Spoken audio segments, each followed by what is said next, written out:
नमस्कार, आप देख रहे हैं टीटी 24 न्यूज। मैं हूं आपके साथ प्रिया। आज के बुलेटिन की शुरुआत बड़ी खबरों से। खबर कुशीनगर से है, जहां आपको बता दें कि कुशीनगर के सफाई एवं अन्य कई संगठनों के लोगों ने स्वामी के समर्थक पे राष्ट्रपति को भेजा ज्ञापन। रामचरितमानस पर छिड़े विवाद में स्वामी प्रसाद मौर्य का समर्थन। कुशीनगर के सफाई एवं अन्य कई संगठनों ने दिया समर्थन।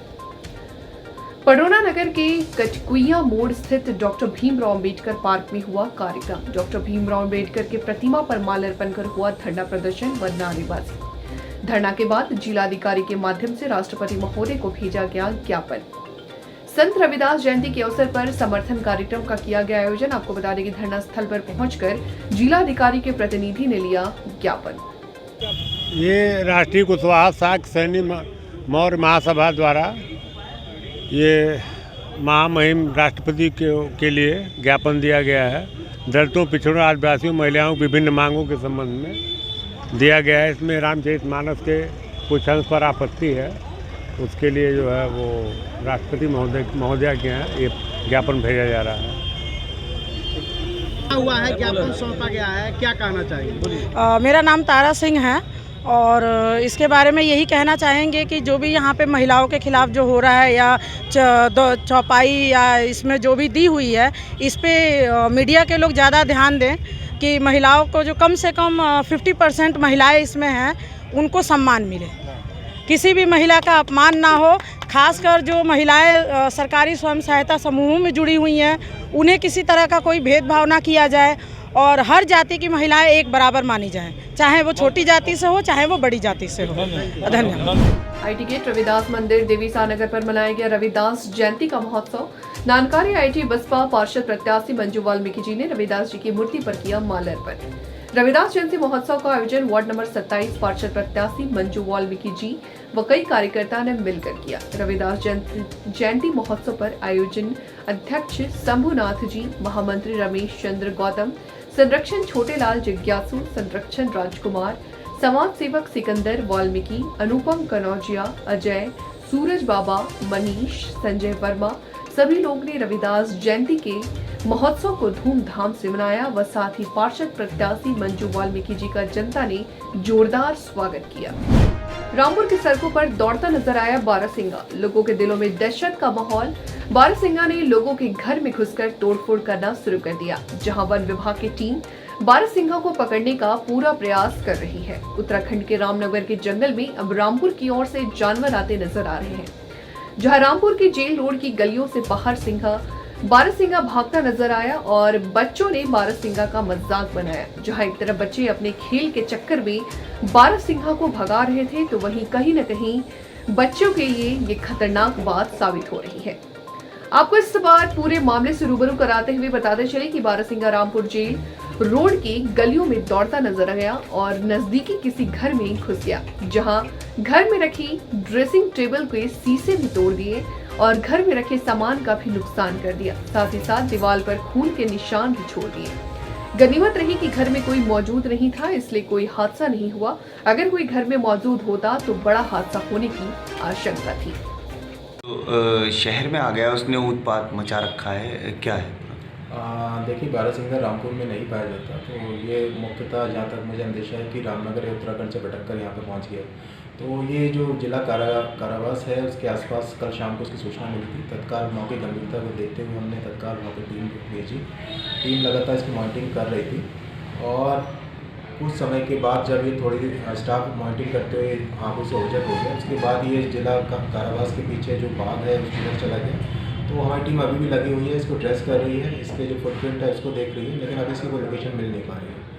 लेकिन लोगों को पैनिक करने की कोई ज़रूरत नहीं है। हमारी टीम इसको मॉनिटरिंग कर रही है और अगर ये यहाँ पर होगा तो सकुशल इसको पकड़ लिया जाएगा। कई घरों में भी घुसा है। हाँ, वो ऐसी मेरे पास सूचना आई है, लेकिन फ़िलहाल ये किसी भी शहरी क्षेत्र में नहीं है। हमारी टीम मौके पर ही है और उसको देख रही है, लेकिन अभी फ़िलहाल इसकी कहीं भी प्रेजेंस इसकी नहीं मिल पा रही है। थाना अंग्राबाद क्षेत्र में शातिर चोरों के द्वारा देर रात एक के बाद एक दुकानों पर शटर पर लगे ताले तोड़ते हुए दुकान के अंदर घुसकर सनसनीखेज चोरी की वारदात को अंजाम दिया गया। इस दौरान दुकान में घुसे चोरों के द्वारा दुकान के अंदर रखा कीमती सामान, मोबाइल, दवाई समेत लाखों की चोरी का चोर सामान बांधकर अपने साथ मिले गए। अज्ञात शातिर चोरों के द्वारा दुकानों में घुसकर की गई चोरी की सूचना मिलते ही इलाका पुलिस मौके पर पहुंची, जहां पीड़ित दुकानदारों से चोरी की घटना को लेकर जानकारी करते हुए पुलिस अज्ञात चोरों की तलाश में जुट गई है। नाम है तुम्हारा? कुलदीप मिश्रा। पिताजी का नाम? श्री नागेश शर्मा। कहाँ के रहने वाले हो? मैं बूढ़ा के रहने वाला हूँ। अच्छा। और मेरी दुकान है शोरूम पर। किस नाम से है? Medical shop Shashi medicine point नाम से। अच्छा, क्या हुआ है रात? उसमें पता नहीं, हम शाम को आराम से लॉक पॉक लगा गए थे। वो रात में किसी ने वारदात की, चोरी वगैरह की थी। उसमें 2,500 रुपये थे मेरी दुकान में, वो निकाल लिए और दवा फवा थोड़ी बहुत थी वो निकाल लिए। अच्छा, कितनी दुकानों में चोरी हुई है? लगभग 4 दुकानों में चोरी हुई है। कितने का सामान ले गए होंगे? एक तो खोका है, वो पर्चनी का काम करता है, मोबाइल काम करता है लड़का, उसका कम से कम ज़्यादा नुकसान हुआ है। अच्छा। कम से कम नुकसान हुआ होगा उसका 20,000 रुपये का लगभग। अच्छा, उसी का? हाँ। अच्छा, और कितनी दुकानों में चोरी हुई है? बिल्डिंग मटेरियल की दुकान है, उसमें भी उनका 5-10 हज़ार रुपया कैश था, वो भी ले गए उठा करके। एक पेंटिंग की दुकान है, उनका भी कैश चला गया। तो पुलिस का गश्त रहता है रात को? नहीं रहता? हाँ, उनका रहता है। गश्त रहने के बावजूद भी चोरी सक्रिय हो रहे हैं, चोर सक्रिय हो रहे हैं। क्या है ऐसा, क्या घटना हुई है? अब जो तो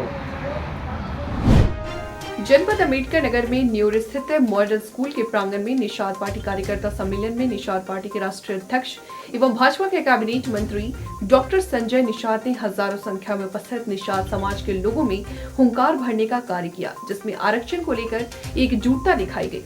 इस कार्यकर्ता सम्मेलन में महाराज निषाद राज की मूर्ति रिंगवेदपुर किला में व प्रधानमंत्री मोदी के कार्यक्रम के बारे में विस्तार से चर्चा की गई।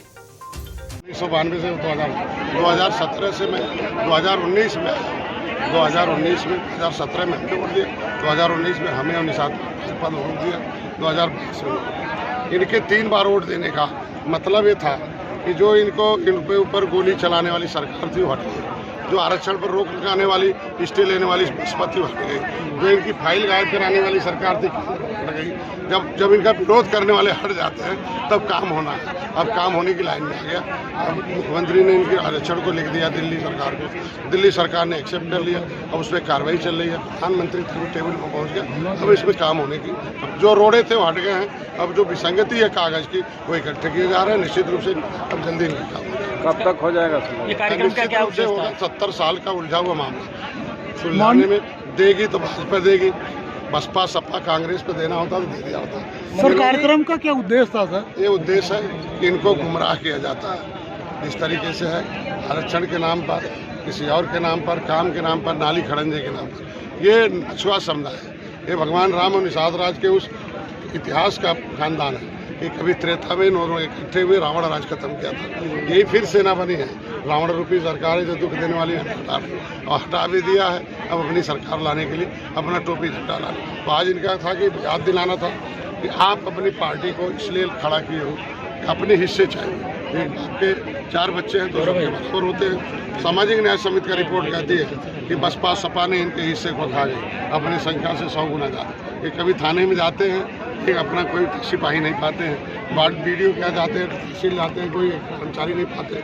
अब इन्हें लगता है नहीं, जिसका बटन दबाए वो हीरो और हमें बना दिया जीरो। तो ये भी अपना टोपी झंडा बटन उठाए हैं और उसको लाएंगे। एक विधायक जिताया, फिर 11 विधायक जिताया, 1 मंत्री बनाया। अब इनका वकील जब विधानसभा में है, इनको बताना था कि 9 साल हो गया, 9 बड़े बड़े काम हुए हैं। निषाद राज का किला बन गया, मूर्ति लग गई है, निषाद राज के स्थल घोषित हो गया है, वहाँ उसे हम हजारों करोड़ रुपया देकर उसे आगे बढ़ा रहे हैं। फिर मछुआ समुदाय के लिए आवाज़ उठाने वाली, गरीबों की आवाज़ उठा रहे, निर्बल को सबल बनाने के लिए इनकी पार्टी है, वो विधानसभा में अगली सीट पर पहुँच गई है, विधान परिषद में पहुँच गई है, लोकसभा में पहुँच गई है।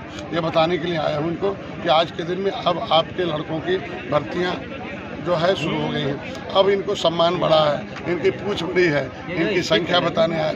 तो आज 9 बड़े बड़े काम देश में हुए हैं, जिसको इनको हम बता रहे हैं कि पार्टी पूरे देश में आपका बेटा है, आपकी पार्टी है, आपकी एजेंडा है। आगे 2024 की तैयारी करो, अपने वोट को इकट्ठा करो। भारतीय जनता पार्टी के साथ गठबंधन है। जनपद बलिया के जिला अस्पताल के सीएमएस डॉक्टर दिवाकर सिंह और पत्रकार सानंदन उपाध्याय का मामला तुल पकड़ता नजर आ रहा है। आपको बताते चले कि जिला अस्पताल के सीएमएस का एक ऑडियो सोशल मीडिया पर जमकर वायरल हो रहा है, जो चर्चा का विषय बना हुआ है। ऑडियो में सीएमएस पत्रकार को चाय पानी के झांसे देकर कवरेज न करने की बात करते हुए जब पत्रकार सानंदन उपाध्याय सीएमएस के चाय पानी को नकारते हैं तो सीएमएस के द्वारा एफआईआर दर्ज कराने की धमकी दे दी जाती है, जिस पर भारतीय जन नायक पार्टी के प्रदेश उपाध्यक्ष डॉक्टर राजेश कुमार सिंह बयान जारी करते हुए स्वास्थ्य व्यवस्था बचाने के लिए इस प्रकार के भ्रष्टाचार में लीन सीएमएस के निलंबन की मांग करते हैं। सुनिए प्रदेश उपाध्यक्ष ने क्या कुछ कहा। जी, मैं डॉक्टर राजेश कुमार सिंह, प्रदेश उपाध्यक्ष उत्तर प्रदेश भारतीय जन नायक पार्टी। एक ऑडियो वायरल हो रहा है सीएमएस के खिलाफ, क्या कहेंगे? जी, हमने भी सुना है। इस बीजेपी सरकार में सारे अधिकारी बेलगाम होते जा रहे हैं, यहाँ तक कि किसी की भी कदर नहीं कर रहे हैं। लूट घसोट चरम पर है। यहाँ तक कि जब पत्रकार भाई पहुँच रहे हैं अगर कोई समाचार लेने के लिए या कोई उनके गलत को उजागर करने के लिए, तो वो लोग डरा रहे हैं, धमका रहे हैं और एफआईआर तक करने की धमकी दे रहे हैं, जो सरासर गलत है और सरासर अन्याय है। हमको सुनने में आया है कि बलिया अस्पताल में सीएमएस के द्वारा एक पत्रकार को धमकाया गया। ये बीजेपी सरकार में बहुत ही गलत हो रहा है, जिस पर लगाम लगाना चाहिए। ये संविधान के साथ धोखा है, अन्याय है। जय हिंद, जय भारत, जय संविधान। चिड़ियाघर में अवैध रूप से पार्किंग ठेकेदार ने नए अवैध पार्किंग गेट खोले जाने की वजह से लगता है पुरानी मथुरा रोड पर जाम किया। जाम की वजह से होती है जनता को परेशानी, रोड के साथ ही खोल दिया अवैध गेट। ट्रैफिक पुलिस को शिकायत के बाद भी नहीं हो रही है कार्रवाई। पुरानी मथुरा रोड स्थित चिड़ियाघर में पार्किंग ठेकेदार द्वारा अवैध रूप से चिड़ियाघर का पार्किंग का गेट खोले जाने की वजह से लोगों की परेशानी लगातार बढ़ती जा रही है। रोड के साथ पार्किंग का अवैध गेट खोले जाने से वहां हर रोज जाम रहता है। जाम की वजह से लोगों को काफी परेशानी होती है। कई बार शिकायत के बावजूद भी उस अवैध गेट को बंद नहीं किया गया। कहीं न कहीं इसमें प्रशासन और पुलिस की मिलीभगत भी नजर आती है। पहले यह गेट अंदर की तरफ से बंद था, जहां पार्किंग होती थी, लेकिन पार्किंग के ठेकेदार ने मोटी कमाई के चलते मेन रोड के साथ ही अवैध गेट खोल दिया, जिसकी वजह से यातायात में लगातार असुविधा हो रही है और जाम लगा रहता है। कई लोगों को तो ये एसआई के द्वारा भी ट्रैफिक पुलिस की शिकायत दी गई है, लेकिन कोई कार्रवाई नहीं हुई है। प्रदीप मिश्रा।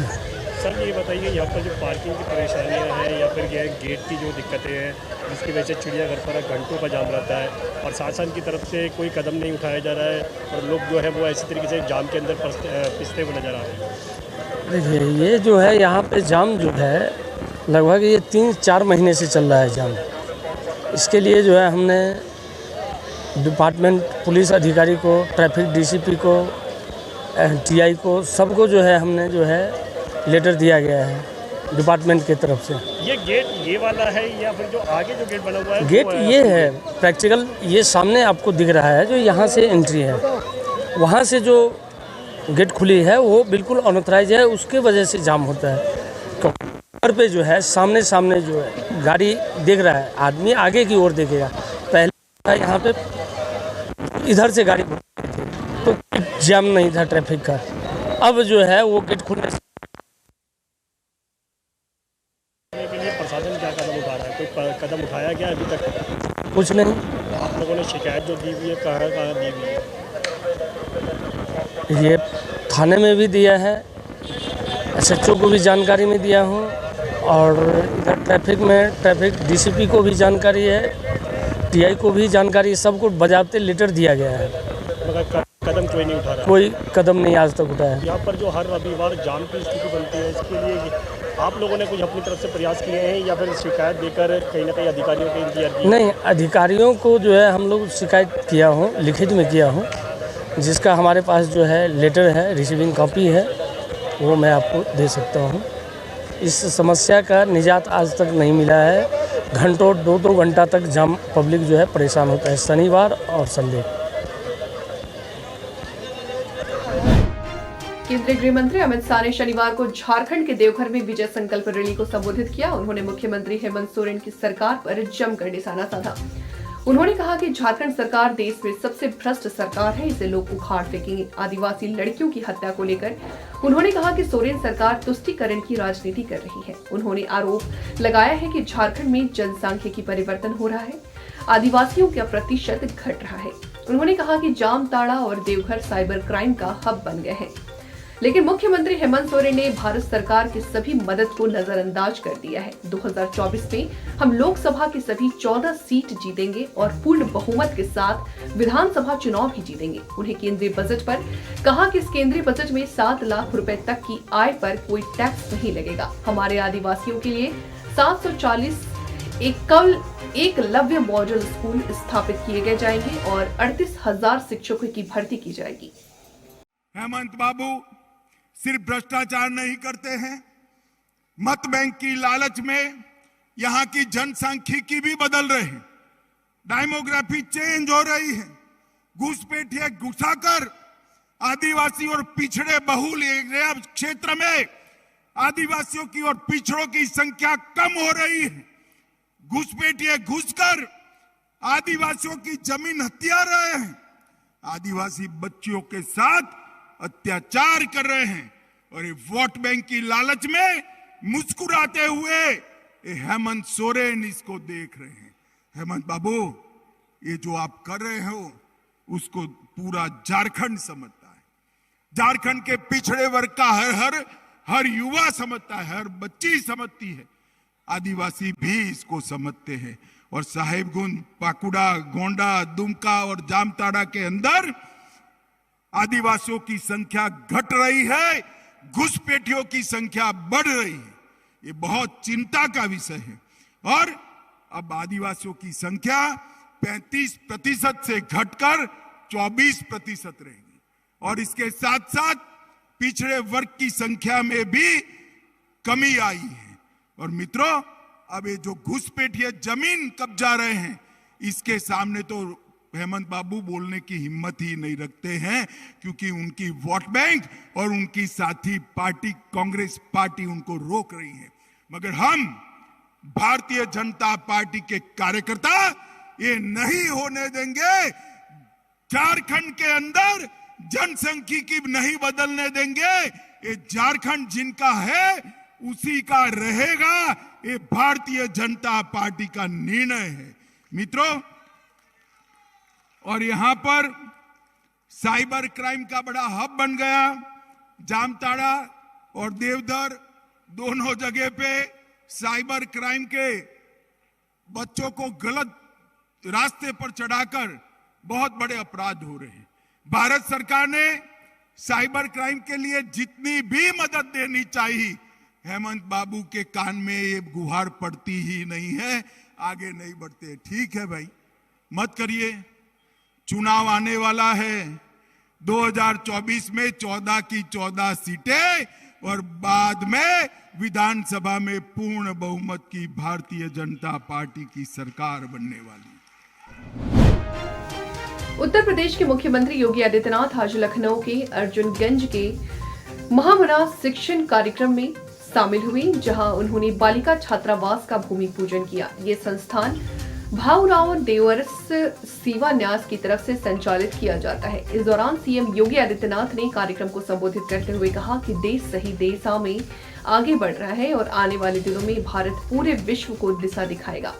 अपने संबोधन में सीएम योगी ने मेधावी छात्र छात्राओं को भरोसा दिलाया कि शिक्षा के क्षेत्र में आपको जो भी जरूरत होगी वो सरकार जरूर पूरा करेगी। उत्तर प्रदेश के मुख्यमंत्री योगी आदित्यनाथ ने कहा कि भारतीयता का भाव महामारी में देखने को मिला। जब देश ने मिलकर काम किया तो भारत ने दुनिया को सबसे अच्छे कोविड प्रबंधन का उदाहरण दिया। सीएम योगी ने आगे कुछ कहा कि यूपी के विकास द्रुत गति से हो रही है।